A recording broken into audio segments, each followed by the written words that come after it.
best friend. Your favorite part about me is that I'm never gonna see you again. I started losing my legs. So, first, thanks for coming. Thank you for having me. How have you been holding up with the pandemic? Good, man. Definitely was tough at the beginning for all of us, I believe. It was strange for me because it was like I went into that whole spiral of like the world shutting down, on top of like a couple other heavy things that were happening in my life at the time.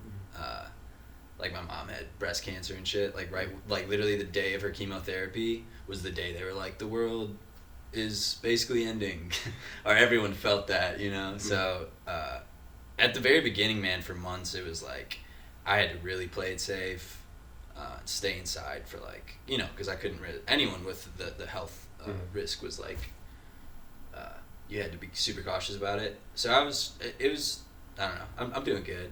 I'm doing good now that we're out of it. My mom's good, you know, she's got her shots, she fought that, and but for a minute there, it was a little strange. Drinking in my room alone, making songs, but yeah. Other than that, yeah. It was definitely hectic times. Yeah, like I said, for all of us, it's like, you know, we're getting through it though. Mm-hmm. So. Who were some of your musical influences growing up? A lot of like shit that my brother listened to probably. So like a lot of emo rock, obviously, bands like Blink-182, and I went through like a heavy emo phase of like loving like Taking Back Sunday, Hawthorne Heights, Silverstein, Angels and Airwaves. The branch off of Blink-182 was one of my favorite records. The Angels and Airwaves record was like I was playing that before school every day for like all of elementary school. And then I started like branching into like really loving hip hop music like around middle school and stuff. So like obviously Cudi became huge for me. Mac Miller, and then all my parents' shit. My dad doesn't really listen to music, but my mom loves music. So like all the shit that she plays, Stevie Nicks, yeah, all that stuff. At what age did you start making music? I started messing around after. So there was this one class in our middle school called Contemporary Composing, and it was the first time I was ever introduced to GarageBand, and it was just like this fuck around elective class or whatever, and I made like my first song there, which was actually like this stupid little rap song that me and my buddy Eugene did at the time. It was called like Big City US or something like that, and that was the first time I ever like touched anything with music, and I was like, man, this is cool. And then I started messing around more, picked up trying to like learn the guitar, and so then just for probably like what's the age of being a 8th grader? 13, 14. So then my first start at music was like making beats and stuff like that, actually. So it's funny because it's been a adaptation ever since then. So what was it like growing up in Park Ridge, Illinois? It was cool, man. I'm super like grateful, obviously, to have been like raised in such a it's just like you could go out in the summer and do whatever the fuck you want to do with your friends and fuck around. Like it was like big adolescence, you know. But it's nice, man. It's a good town. I think like I was on my skater shit for a while. That was fun. Me and like all my neighbors would hit the skate park, and there's a good like variety and blend to. It's a little bit harder to like do your like being not like be an artist, but like express yourself per se, because a lot of people are, I don't know. Park Ridge is fine, but it's just, you know, it's got that vibe where like expressing yourself is it's something you gotta like just do, you know, and it's allowed, but it's different in that way. Yeah, So, I know Park Ridge isn't a small town by any means, but I feel like a lot of small towns like that are very not accepting of creatives, but it's just like yeah, not a lot of people are doing it. there's just such a focus on like the whole like do this, go to school and that, and it's just like sometimes it's not in the cards. But again, it's like super grateful that, you know, it's a great town for my parents to have like raised us there is super nice, you know. So How was your experience at Maine South High School? Maine South was cool. I probably should have done a lot more focus on school. By my senior year, I was taking like 4 art classes. Like I somehow like got out of taking Spanish by taking enough art classes. I like dropped Spanish freshman year. So it was cool, man. I was like, I had a good experience personally. I had like at that time, I had what I like to think is like a good blend between like, cause I was like playing lacrosse. So like I had friends kind of like, I had like my core group of friends, and then I had like my artist friends that like, I'd like we would like do stuff in art class, and then my weekend friends. So it was good. I had a good experience there. I think I was like lucky enough to kind of like rubber band it and get like the full view. Looking back, I would have wished, you know, I would have taken like my art stuff a little more serious at the time, and maybe like joined my mom always said like do the play, and I was like, nah. Like I wish I would have done theater and stuff like that. I feel like that's a common thing for like looking back on high school and stuff. But like I said, it was good, man. There's a lot of like really creative people out of Park Ridge and Maine South. So like in that respect, it's a weirdly like a breeding ground of people that can pursue those types of things, because there's like what's it called, the material for it, and like the access to that shit. So it's nice. Very famous person from Maine South High School, Hillary Clinton. yeah, Hillary.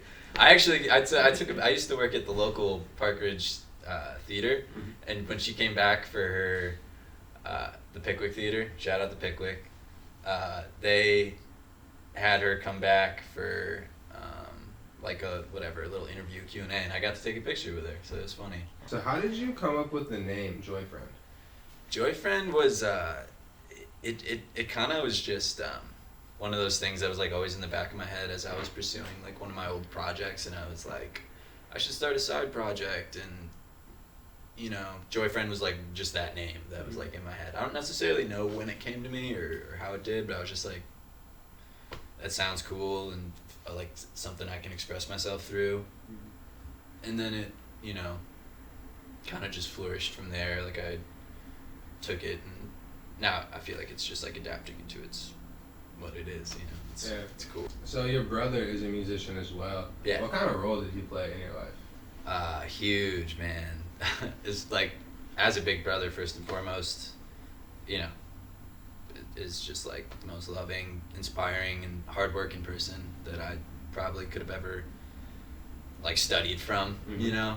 But yeah, man, he was, as far as music goes, that dude was grinding in the Chicago music like DIY scene for forever, and he still is. And it's like, that's some of like the coolest stuff that are the most important stuff. Like, because then in high school I was like going to their DIY shows down in the city and stuff, like come junior, senior year, and like seeing how that all worked, and that was like just like exactly what I needed. And like I could say that like I just know that he 100% does it because he just loves it, you know. Like there could be no give or take out of it, and it's just like the dude's still an artist at the end of the day, and like that's just what he pursues, and it's, you know, that to kind of embed that in me as well, it's like it's pretty important.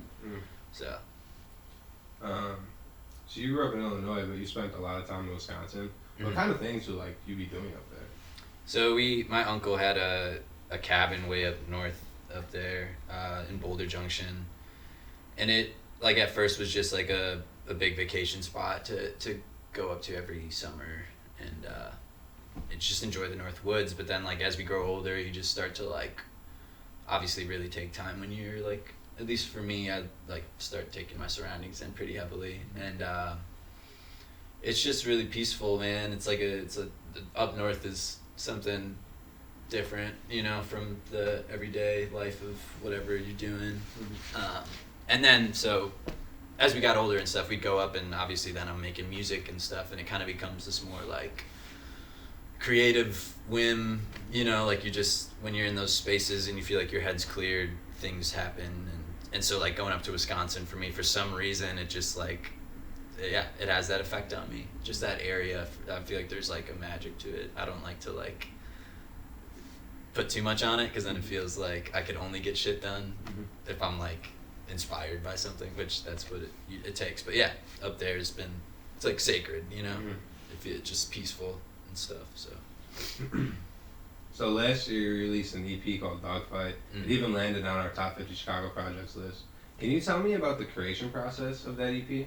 yeah, so at the beginning of 2020, I was like just releasing a couple singles and just like writing songs and putting them out and just feeling good about them. And they had like this a good feeling going, and I kind of was like working towards the style that like the style of those songs. I guess I had like this whole project that was kind of a little more folky and rather than like rock. And then at like the beginning of the pandemic, honestly, like just I kind of just like it was like a heavy weight, you know. And so then I started like just making these like deeper, darker songs that I felt were like more internal and introspective versus like the vague ideas I was kind of, because I kind of like, I think I write kind of mystically. I don't know if that's the right word, but like I write in like a, I don't know. I don't know how to say it. So those felt more like, it was almost like an autobiography to me. Like Dogfight was just, it's like the span of a couple of years, like important years of my life. And so like it starts at a young age and ends kind of like on this song that revolved around my 23rd birthday. But those were all just cranked out in my bedroom, man. Like I was recording a lot of them on this, my dad's old tape recorder that I love. Like I still like just like rip out demos on that thing. And I liked the sound of that and like the feeling of just like the takes I was doing. So I just like wanted it to feel like crunchy and, you know, scary, because like I think it was like a scary time for me or everyone. So yeah. Why did you decide to name the EP Dogfight? So I was actually just like flipping through, because I always take pictures on like disposable cameras from Walgreens. I actually got one right now. Like I always keep one on me, and like I just like flicking pics like on film. And I was looking through some of those, and I saw this picture that I had taken back even before like I started the project. So the photo must have been taken like that fall, like last fall or whatever.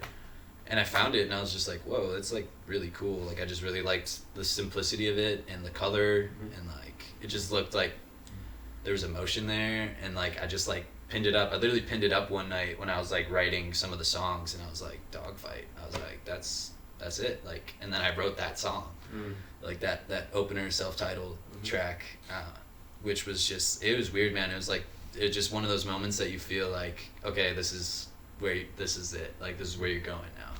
At least for like when you start a project, or if you guys know, like you start a creative pursuit, and it's like, oh, all right, we know where we're going. Like that was what the moment was. So that's a photo of, shout out both my dogs, man. Casey we got from like our cousin. She's like not even our dog, and then but she's like, we're basically fostering it basically as our dog. Casey's the beagle, and then Boo is the Airedale. Both great girls. Love those. So my next question, I was going to ask whose dogs those were. Yeah, sorry. That's all Those good. are mine. I answered it for you.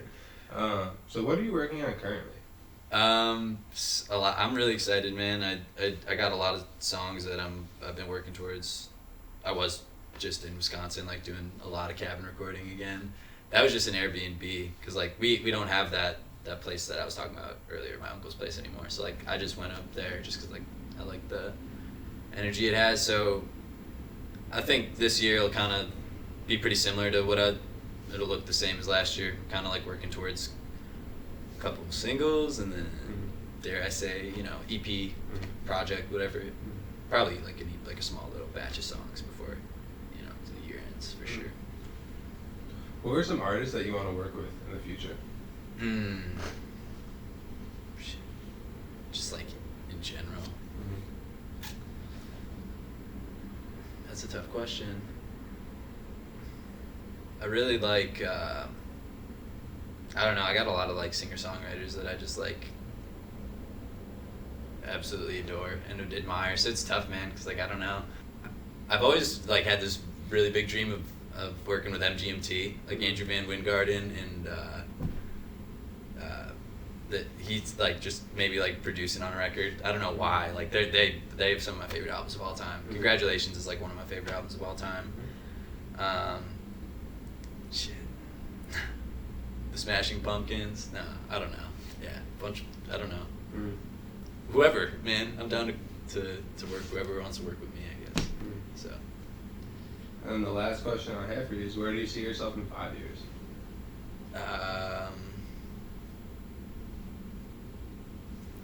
Just happy, you know.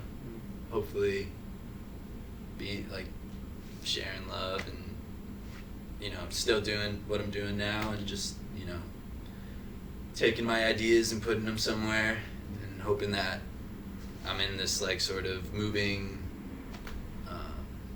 like creation of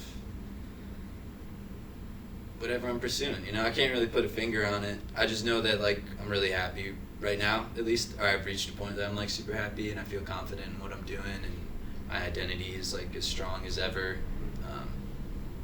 And I just want to like make sure that 5 years from now I still have that, and maybe be like turning it up a little, like playing shows and doing stuff like that. I want to be like part of the nucleus, I guess. Create like as soon as the shows get back together, I want like the DIY scene to be back in action, and like I want that because I always want to be an advocate for like do it yourself and that whole like scene. So yeah, 5 years from now, just playing shows. Perfect. Yeah.